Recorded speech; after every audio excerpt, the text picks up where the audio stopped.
Hi there, science fans! Welcome to another exciting journey into the world of science and discovery. Today we're going to uncover a hidden danger that many of us might not even be aware of, but it's something that affects us all. Bill Taylor here, and today we're diving into a hidden danger lurking in our environment, PCBs. These chemicals have a fascinating history and a troubling present, and it's crucial that we understand both. Short for polychlorinated biphenyls, these chemicals were once considered a marvel of modern science. Invented in the early 20th century, PCBs were hailed for their stability and resistance to heat and chemicals. They were seen as a breakthrough in industrial chemistry. They're tough, they don't break down easily, and they're great at insulating things. This made them incredibly useful in a variety of applications. From electrical transformers to capacitors, PCBs were everywhere. That's why we use them in everything from electrical equipment to paints and plastics. They were even found in some household items. Their versatility seemed endless, and for a while it looked like PCBs were a miracle solution for many industrial problems. But there's a catch, a big one. While PCBs were great at doing their job, they had a dark side that wasn't immediately apparent. PCBs are toxic, really toxic. Over time, scientists began to realize that these chemicals were causing serious health problems. They can cause a range of issues, from skin conditions like chloractin to more severe effects like cancer and immune system suppression. And because they stick around for so long, they pose a serious threat to human health and the environment. PCBs don't break down easily, which means they can persist in the environment for decades, accumulating in the food chain and affecting wildlife and humans alike. The problem is you can't see them, smell them, or taste them. This makes them particularly insidious. They can be present in the soil, water, and air without us even knowing it. This invisible threat is what makes PCBs so dangerous. They can be hiding in plain sight, contaminating our soil, water, and air. Industrial sites, urban runoff, and even old buildings can be sources of PCB contamination. It's a widespread issue that requires our attention and action. So, stick with me as we explore the dangers of PCBs and learn how we can protect ourselves from this invisible threat. We'll look at how PCBs enter the environment, the impact they have on our health, and what steps we can take to mitigate their effects. Together, we can make a difference and ensure a safer, healthier future for everyone. Let's start by taking a closer look at the history of PCBs. When they were first developed, they were seen as a technological marvel. Companies like Monsanto produced them in large quantities, and they were used in a wide range of products. The stability and non-flammability of PCBs made them ideal for use in electrical equipment, hydraulic systems, and even as additives in paints and sealants. During the mid-20th century, PCBs were marketed as a wonder chemical. Advertisements touted their benefits, and they quickly became a staple in many industries. However, it wasn't long before the darker side of PCBs began to emerge. Reports of health issues among workers exposed to PCBs started to surface, and environmentalists began to raise concerns about their persistence in the environment. By the 1970s, the evidence was mounting. Studies showed that PCBs were not only toxic but also bioaccumulative, meaning they build up in the tissues of living organisms over time. This led to a growing movement to regulate and eventually ban the production of PCBs. In 1979, the United States banned the manufacture of PCBs, and other countries soon followed suit. Despite the ban, the legacy of PCBs remains. They are still present in the environment, and cleanup efforts are ongoing. Scientists continue to study the effects of PCBs and develop methods to remediate contaminated sites. It's a challenging task, but progress is being made. Education and awareness are key.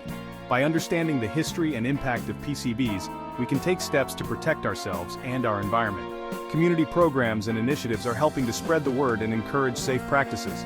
Together we can work towards a future where the dangers of PCBs are a thing of the past. So join me as we continue to explore this important topic. We'll meet experts, visit contaminated sites, and learn about the latest research and cleanup efforts. It's a journey of discovery and action, and I'm glad to have you along for the ride. Let's make a difference together. Remember how I said PCBs are tough? Well, I meant it. These chemicals are like the unwanted house guests that just won't leave. They can hang around in the environment for decades, even centuries. How do they get there in the first place? Well, sometimes it's accidental spills, leaks, or improper disposal of products containing PCBs. Other times it's intentional, like illegal dumping. And once they're in the environment, they don't like to go away. They bind to soil, water, and even living organisms, making themselves right at home.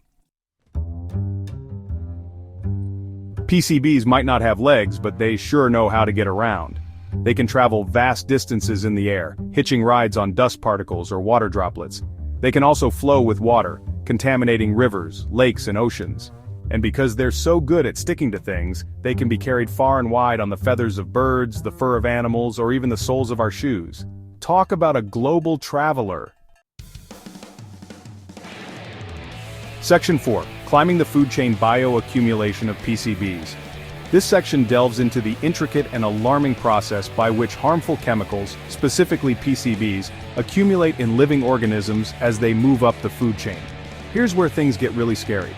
PCBs, or polychlorinated biphenyls, are industrial chemicals that were widely used in various applications until they were banned in many countries due to their environmental and health impacts. Despite the ban, these chemicals persist in the environment for decades, continuing to pose a threat. PCBs have this nasty habit of building up in living organisms over time. This means that even if the concentration of PCBs in the water is relatively low, the amount found in organisms can be significantly higher. This is because PCBs are lipophilic, meaning they dissolve in fats and oils rather than water, making them prone to accumulate in the fatty tissues of living creatures. It's a process called bioaccumulation. Bioaccumulation refers to the gradual accumulation of substances such as pesticides or other chemicals in an organism. This occurs when an organism absorbs a toxic substance at a rate faster than that at which the substance is lost. Imagine a tiny plankton in a lake contaminated with PCBs. Plankton are the foundation of the aquatic food web, serving as the primary food source for many small fish and other aquatic organisms. When these plankton absorb PCBs from the water, they become carriers of these toxic chemicals. The plankton absorbs a small amount of PCBs. Although the amount might seem negligible, it sets the stage for a much larger problem. As these plankton are consumed by small fish, the PCBs they carry are transferred to the fish. A small fish comes along and eats hundreds of these plankton. Each plankton might only contain a tiny amount of PCBs, but when a fish consumes hundreds or even thousands of them, the amount of PCBs in the fish's body starts to add up. The PCBs from all those plankton end up in the fish. This process continues as larger fish eat smaller fish, each time increasing the concentration of PCBs in their bodies. This is known as biomagnification, where the concentration of toxic substances increases in organisms at each successive level of the food chain. A bigger fish eats that fish, and so on. As we move up the food chain from small fish to larger predatory fish, the concentration of PCBs continues to rise. This is because each predator consumes multiple prey, each of which has accumulated PCBs from their own diet. By the time a human eats a fish at the top of the food chain, like a tuna or a swordfish, the concentration of PCBs can be thousands of times higher than it was in the water. This is particularly concerning because PCBs are known to cause a variety of health issues, including cancer, immune system suppression, and neurological damage. The concentration of PCBs can be thousands of times higher than it was in the water. This means that even though the water might seem clean and safe, the fish we consume can carry significant levels of these harmful chemicals. It's a stark reminder of how interconnected our ecosystem is and how pollutants can travel through the food web, ultimately affecting human health. Scientists continue to study the effects of PCBs and other persistent organic pollutants to better understand their impact on both the environment and human health. Efforts are being made to clean up contaminated sites and reduce the release of these harmful chemicals into the environment. Community efforts and stricter regulations are crucial in mitigating the impact of PCBs. By working together, we can help protect our water bodies and ensure a healthier future for all living organisms, including ourselves. It's important to stay informed and support initiatives aimed at reducing pollution and promoting environmental sustainability. Every small action counts, and together, we can make a significant difference in preserving the health of our planet and its inhabitants. Section 5. Our hidden threat. PCBs in groundwater. In this section, we will delve into the unseen dangers lurking beneath our feet, specifically focusing on how PCBs, or polychlorinated biphenyls, infiltrate our groundwater systems. These toxic chemicals, once widely used in industrial applications, have a notorious reputation for their persistence in the environment and their potential to cause serious health issues. Now, you might think, Bill, I don't eat that much fish. You might believe that by avoiding fish, you are safe from the harmful effects of PCBs. However, The reality is far more complex and concerning. I'm safe, right? Not so fast. PCBs are not just a problem for fish eaters. These chemicals can find their way into our groundwater, posing a risk to anyone who relies on this vital resource for drinking, cooking, and bathing. PCBs can also contaminate our groundwater, which is a critical source of drinking water for millions of people around the world. Groundwater is often considered a safe and clean source of water, but when it becomes contaminated with PCBs, it can pose significant health risks, which is the source of drinking water for millions of people. Imagine the impact on communities that depend on groundwater for their daily needs. The contamination of this precious resource can lead to long-term health problems, including cancer, immune system suppression, and developmental issues in children. Remember how PCBs love to stick to soil? This characteristic makes them particularly insidious. When PCBs are present in the soil, they can remain there for decades, slowly leaching into the groundwater over time. Well, if that soil happens to be near a landfill or an industrial site where PCBs were used or disposed of, the risk of contamination increases significantly. These sites often have higher concentrations of PCBs, making them hotspots for potential groundwater pollution. Rainwater can carry those PCBs down into the ground. When it rains, the water percolates through the soil, picking up PCBs along the way and transporting them deeper into the ground. This process can lead to widespread contamination of groundwater supplies. And once they're in the groundwater, these chemicals can move through underground water channels, spreading far from their original source. This means that even areas far from industrial sites or landfills can be affected by PCB contamination.